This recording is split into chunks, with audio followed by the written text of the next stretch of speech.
We have some presenters here in person, and you have several pieces of written information for you to take a look at. So the very first person I have on my agenda is Jim Beck, Chair of the Council, North Central Flint Hills Area Agency on Aging.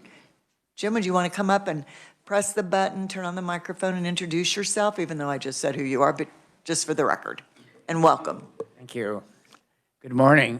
Thank you to the members of this committee for allowing us to speak on Medicare choices for older Kansans. My name is Jim Beck, and I'm chair of the Advisory Council for the North Central Flint Hills Area Agency on Aging. Our agency serves older Kansans and family caregivers in an 18-county region, which includes Manhattan, Salina, and Emporia, as well as other communities. Ours is one of 11 area agencies which provide information, case management, and nutrition services around the state.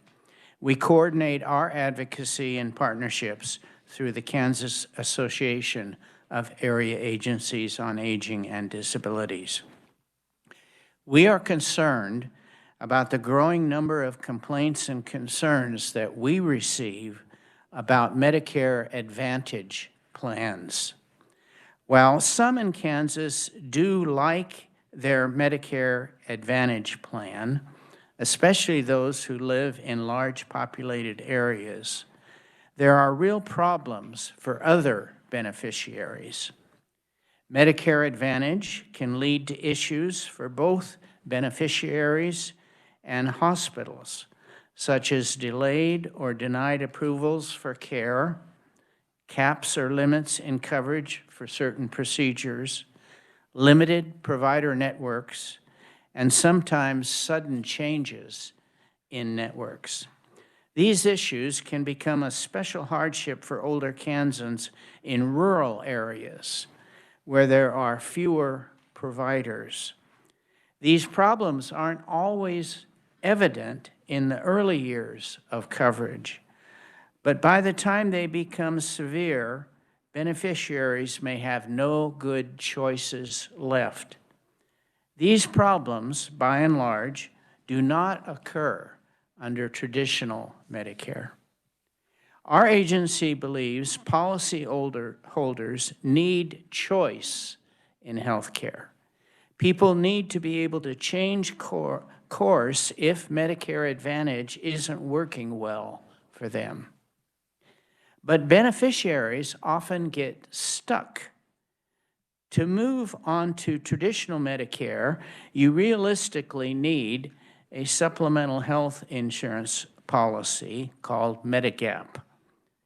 Unlike Medicare Advantage, the federal government does not mandate an open enrollment period for Medigap plans. There's typically only a limited period after initial enrollment to change course. The state of Kansas, acting through its insurance regulations, can change that. You have it within your authority to mandate an open enrollment period with guaranteed issue for Medigap policies and to include beneficiaries who want to leave Medicare Advantage in that open enrollment period. We have given you written testimony about 2 articles that explain all this. The first is a short fact sheet from the Medicare Rights Center, and the second is a longer review from the health research charity KFF. We look forward to providing draft language for a bill that could put these changes into motion for older Kansans. Medicare insurance is confusing. Healthcare policy is hard. We have been helping older Kansans for over 50 years and have been involved in providing objective health insurance counseling services since 1995. Older Kansans face a blizzard of choices when they turn 65. The TV commercials and marketing are relentless.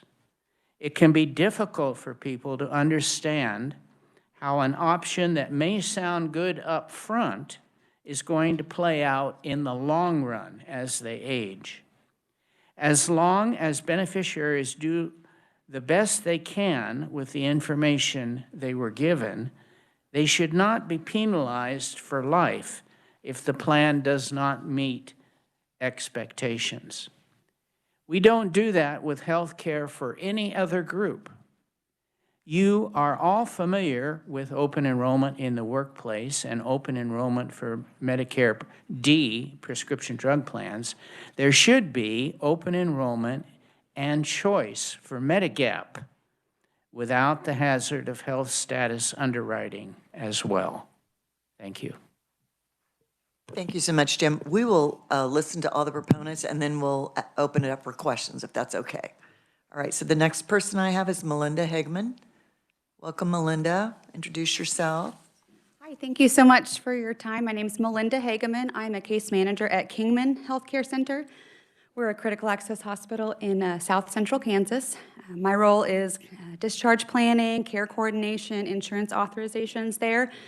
I'd like to tell a story about a patient that we had in January to kind of illustrate some of the challenges that we face with Medicare Advantage, and then the choices that the patients have or sometimes don't have as a result. So, excuse me.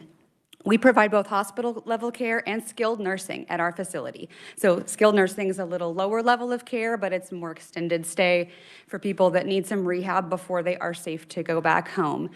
So this patient, she had an Aetna Medicare Advantage plan. She came in through our ER for back pain and mobility issues. We admitted her to our hospital. Her insurance denied her hospital admission. She remained with us, and we requested a skilled nursing authorization because she was still weak. We thought she needed rehab. The skilled nursing auth was denied. So I requested on a Friday. It was denied on a Saturday. I tried to appeal on a Sunday, but learned that their appeals department doesn't work on the weekends, but I guess their denial people do. So on Monday, I started a fast appeal, but fast means within 3 days, and we weren't too hopeful at that point. But she's still at our facility. She had another fall while there, and so we're kind of worried, trying to figure out a good discharge plan for her. She lives alone in a rural area.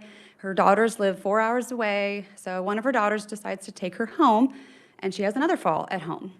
And then soon after that, we did get word that the appeal did overturn the denial, and her skilled nursing stay would have been approved. So as you can see, like the inappropriate denial caused worse outcomes for this patient, a lot of extra stress for her family, and extra time and resources from healthcare providers trying to figure out discharge plans and appeals and all that. So while she was with us, her daughter asked, okay, should we switch mom to original Medicare? Would that be better for her? And kind of the short answer is, well, yeah, because original Medicare doesn't require authorizations for hospital stays and skilled nursing. So in this case, yeah, she would have gotten what she needed without much hassle. Now switching back to original Medicare, kind of like the previous speaker said, because of her health issues, she would have gotten denied for a Medigap plan, a Medicare supplement plan.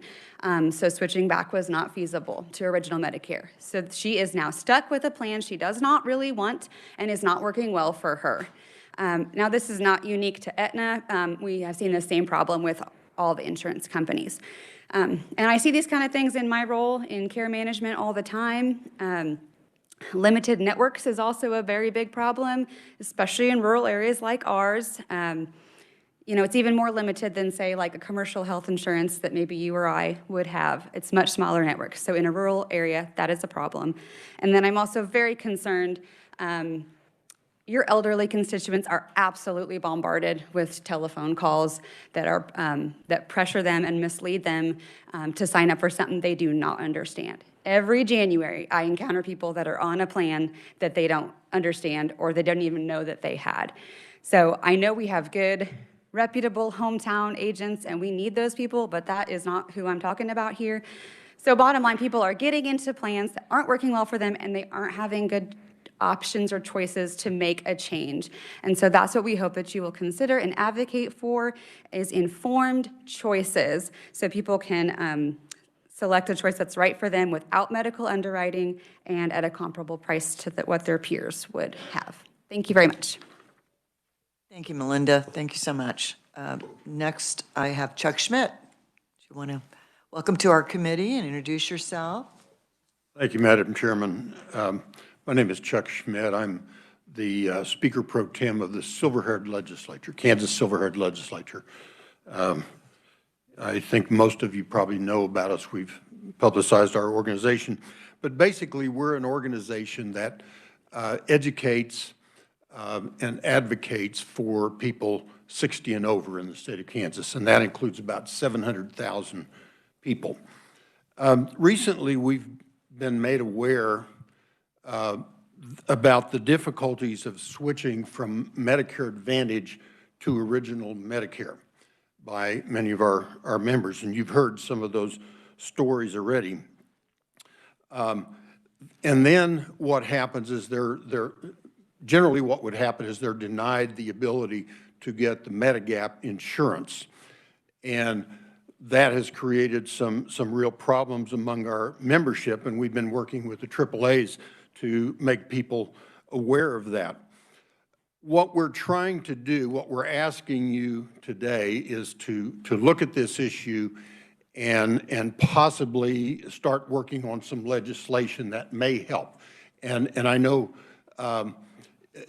there is a way that states can do this, and there are states that have already passed legislation to do this, and the state of Nebraska and Iowa are currently working on this same issue that would allow people to more readily switch from Medicare Advantage to Original Medicare and get that Medigap coverage. One of the guiding principles of quality health care is not being denied accessibility because of pre-existing conditions. And that's what's happening to many of our older Kansans now. So we're asking you to look at that issue, possibly, and I know our AAAs, we work closely with them, and they have much more knowledge about the intricacies of the process, but we can work with these other states and possibly do something to help our older Kansans. So we thank you for your consideration, and what can be done, in my understanding, by the state is we can expand Medigap coverage as a state, and so that's what we're asking for. Thank you. Thank you, Chuck. Thank you so much. Last presenter I have is Julie. Is it Julie Govert-Walter? Welcome. Good morning, everyone. I think we all agree that when we talk about our assets as we get older, or even when we're not older, I hope that you put healthcare and well-being at the top of your list. And that's certainly true for people who are growing old and older in Kansas. My name is Julie Govert-Walter. I'm the Executive Director of the North Central Flint Hills Area Agency on Aging, and I want to thank you, Chairman Dietrich, and this committee for inviting us to present information at this hearing on a topic that is very important to older Kansans and family caregivers. You've already heard testimony from the previous presentations, and I'm not going to repeat that, but it is an important topic. I want to say that our agency has 60 counselors, trained volunteers who are trained under the auspices of the Kansas Department for Aging and Disability Services that provide objective counseling and help people understand their Medicare choices. We are able to do the best we can in providing information about those choices. However, there's a lot of older Kansans that simply get confused about their Medicare and their Medicare choices. That's just reality right now. And I also want to say that this hearing, I saw on the outside paper, has been labeled Medicare Advantage. But I want to say the best way to describe our purpose this morning is Medicare choices and Medigap rights. Medicare choices and Medigap rights. That's the crux of what we're coming to you today to do our best to explain. And actually, I think Medigap rights is the crux of the current situation for many older Kansans. These folks are enrolled in the Medicare Advantage plans, and they select a private insurance plan, and those services are available through those local networks of providers, and those provider networks can change.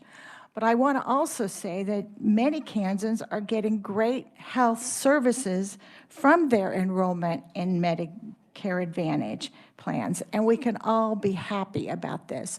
But there's a whole group of older Kansans that are troubled, that are needing some more way to get the best they can for their personal investment in Medicare that they've paid over the years of working.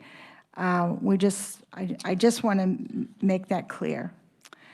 Many Kansans who are living in rural areas who are on Medicare Advantage plans, they do want to switch back to traditional Medicare. And as you've already have heard, they're unable to do so because of pre-existing conditions. And also the window of even the opportunity to switch is extremely narrow. You have to switch from your traditional Medicare plan within the first 12 months, and that window closes after that. There's few exceptions, but not very many. You've been provided 37 pages of testimony from groups and people throughout the state about this issue. I want to just highlight a couple of those because this is written testimony. I don't know about you, but sometimes reading testimony can be more challenging than actually hearing it. But I just want to point out a few highlights. First of all, see page 9, Stories from the Kansas Hospital Association. They couldn't be here to present today, but they are very supportive of our concerns and our initiative here today.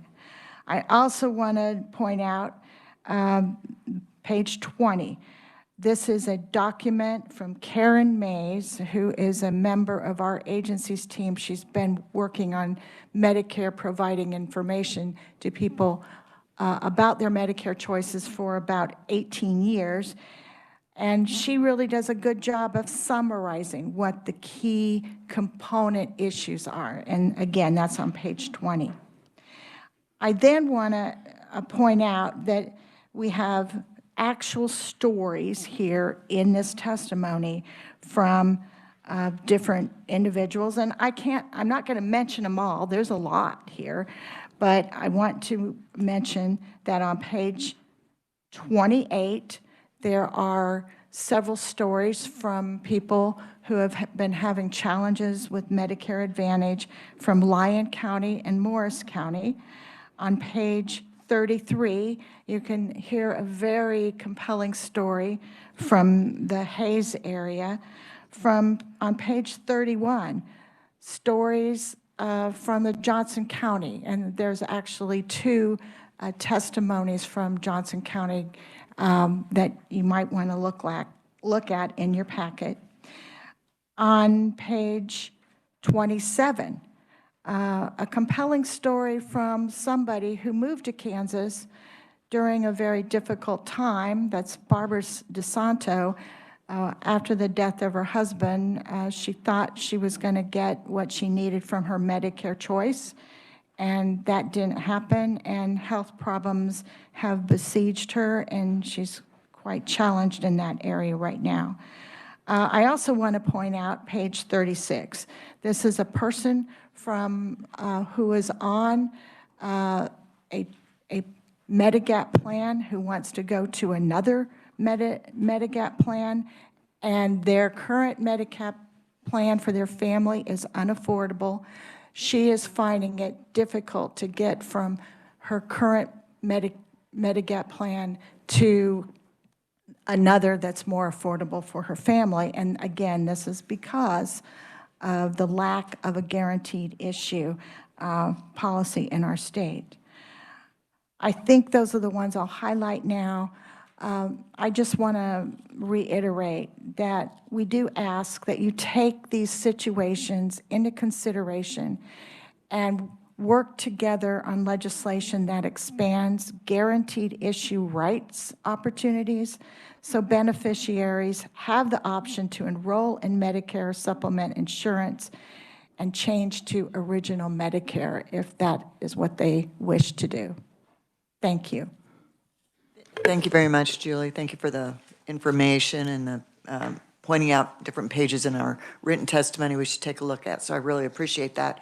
So committee, we've heard from 4 presenters. Do you have any questions or thoughts? Senator Gossage? Thank you, Madam Chair. This would be for the first gentleman that came up, and I'm sorry I've forgotten your name. Jim? Jim, thank you for being here. I see lots of testimony, and believe it or not, we actually do read testimony, so thank you for that. But I'm wondering if any of these folks who have submitted testimony or any of the folks that are here in committee today have any idea how much premiums went up in states that did what you're suggesting?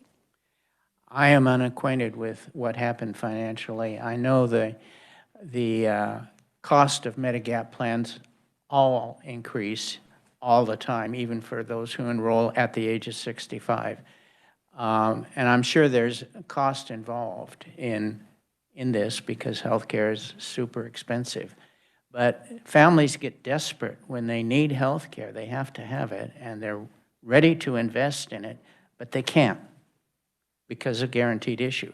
Something happened, and they have a heart attack, they had serious illness of some sort, and the Medigap insurance people can deny them when they try to get that coverage and when they're wanting it and needing it.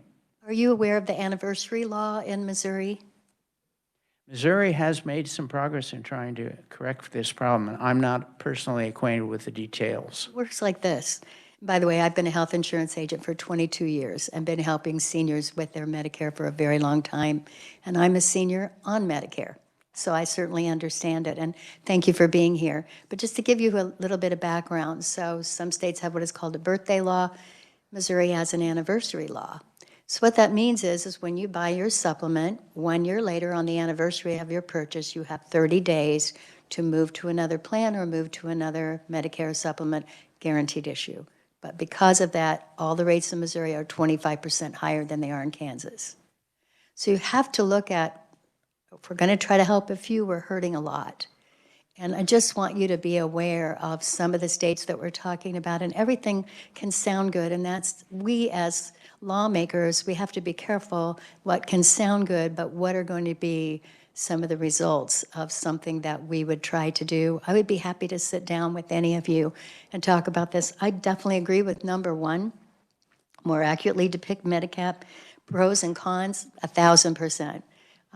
When we work with, and I would mention a colleague here on the panel, we are both work with Medicare and work with CMS on trying to make things better. Unfortunately, they try to go after the bad actors who are making these phone calls that are horrible, or these horrible ads on television. Call today because, you know, I'm Joe Namath and you might qualify for whatever, knowing full well most of the people will not qualify, and it's just a way to bait and switch, you know, some folks. And you mentioned, someone mentioned local good agents. I hope that they're good Medicare agents. I also, when it says more clearly explain implications of the Medicare Advantage transitions, Medicare Advantage, of course, you know, somebody mentioned the first 12 months, it's actually only the first 6 months that you could change. And again, you would have to undergo what is called underwriting, where they ask the questions of you regarding your health care. For some folks, that's not an issue. It has to be pretty severe. It's not just, I have people go like, I bet I can't get another supplement. Rates, by the way, are going up 10 to 15%. They've been going up 3 to 5. You said they go up every year. Some go up more often than that. Then people will call and say, I'm paying $400 a month for my supplement right now, and on top of that, my Part D drug plan, I can't afford $4,800. Can we talk about alternatives? It's important to have a health insurance agent that fully understands all the plans, understands the situation with the individual, will take the time necessary to explain the pitfalls, the good, the bad, the ugly of any of the choices that they may make. And I just want to say thank you for being here today. Thank you, Madam Chair. Thank you, Senator. Any other questions or thoughts? Senator Fagg? Thank you, Madam Chairman, and I think Senator Gossage did a very good job on that, so thank you. She's a lot more adept at what this whole topic is. One question I always run into is that you say, oh, the Medicare Advantage, that's a great way to go. You get this free, you get that free. And so you set, from my perspective, and say, how do you explain that because of your age, because of your health, you know, you're insuring something. You're trying to cover that cost in there. And whenever you look at that, and then when they hit where they have the stroke or something, they want to change. And you sit there and say, well, how do you do that? It's kind of like wanting to go buy house insurance after you had a hailstorm, you know, kind of thing. So my question would be, can you give me an example of long-range problems on the Medicare Advantage plan? You know, you're saying people's wanting to shift. What's happening in the other part of that? What's happening with the Medicare Advantage versus that? That's kind of a 101 question. When do you try to answer that one for me? Could you come to the microphone? If you had Medicare Advantage, why would you want to switch to the other? Is it high deductible? Is it? Like in general, Yeah. Medicare Advantage is appealing to when you're young and healthy and you don't need to use your insurance. And then, I mean, the whole system's kind of unfair. Is it a high deductible that hits them? Well, there is no deductible. Reasons for wanting to switch often back to regular Medicare usually just have to do with better coverage, less denials. Like, oh, I realized I didn't get that thing covered that I wanted. Maybe I do need to switch back to regular Medicare. Is that what you're getting at? Yeah, or maybe it's the coverage involved. So it's not the deductible, not what we're saying. It's more the coverage, what you're covered for and what you're not. Is frustrations from patients with things not getting covered that they want, or hassle with not being able to access specialists or certain in-network providers is the biggest headache from patients I hear. Do anybody ever sit down and say, well, you know, on a one page, because you know the older you get, the more complicated it is to make choices. That's a big thing. Trying to simplify that as much as possible. A lot of organizations do try very hard with the SHIC program, and I'll let you take it. Okay. Julie, would you introduce yourself again? Hello again, I'm Julie Govert-Walter. Medicare is complex. Just know that. It's not a simple walk in the park. But your question about why people would want to switch goes back, I think Melinda hit the nail on the head. A lot of times people, when they just turn 65, hey, they're healthy, I won't say they think they're invincible, but they're healthy and they're looking forward to the days and life ahead, and they say or think, oh, I can get free eyeglasses, I can get free hearing, I can get dental. These things, by the way, are not covered under traditional Medicare, okay? And then what happens? Age happens. Now, hopefully, everybody in this room gets to sail through life and doesn't have a heart attack or diabetes or complications, maybe knee replacements, hip replacements. But those things do happen. And traditional Medicare is organized in a way that covers those things, but you have to have that Medigap supplement, also known as Medigap supplement policy. Now, you're on Medicare Advantage, it's actually not allowable to have a supplement policy. So switching back to traditional Medicare, which has a more expansive provider network normally, and which has the tradition of coverage for more acute type of situations, that's what we're dealing with here. And I'm going to ask my colleagues, have I explained it reasonably well? Okay. I hope that answers your question, Senator. Sure, thank you. Senator Gossage, could you answer any of that I was questioning there? I know you're, I'd be happy to. Anytime I'm working with the client, it takes anywhere from an hour and a half to 2 hours to share what their options are. That's how long it takes to actually explain, look up their providers, look up their drug plans, medications that they're on. Might they consider a different medication from their doctor when they realize, oh my gosh, that I just started on this new medication, very expensive. But there are 2 tracks that you can go down to. You get your Medicare Part A and B. A is usually at no cost in most cases, and B, you have a premium based upon your income.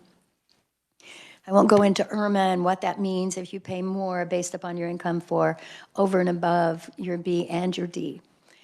But everything must be covered, that's covered by A and B, must be covered by a Medicare Advantage plan by law. So you don't get better coverage.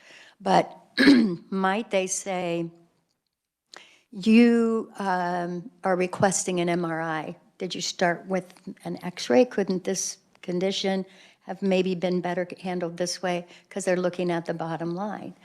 And Medicare, however, also can do that same thing. But typically, if a hospital or a provider is working directly with Medicare or filing with Medicare, then they know what to submit as to, they might decline this, but if I tell them it was for this reason up front. So this is the easy way that I explain it to people. If you go this route and you pick a supplement and you pick a Part D drug plan, because the supplement and Medicare does not. The supplement was designed to partner with Medicare. So Medicare says you have to pay, for example, every time you go into the hospital, $1,736 deductible. And if it's been more than 60 days, you pay that deductible again. Been more than 60 days, you pay the deductible again. You pay so much per day that you're in the hospital after 60 days, $436. So all of these costs, depending on the supplement that you buy, you could buy, most popular is the G, but you could buy an N, you could pick up a D or a C. They will all cover a percentage of what Medicare is asking you to pay. That $1,736, they go, we got you pay us this much per month, and we will cover that. The reason the G is most popular is that for most things that you're going to need medical services for, Medicare pays first, and then your supplement pays second, and the only thing you're going to pay is a $283 deductible. But you also have a premium. And the premium can be what gets to people when they're like, but I have a premium for my Part D, I have a premium for my supplement. Yes, everything is paid, but gosh, it keeps going up every year. Now I'm paying $400 a month, that's $4,800. Can I look at those Medicare Advantage plans again?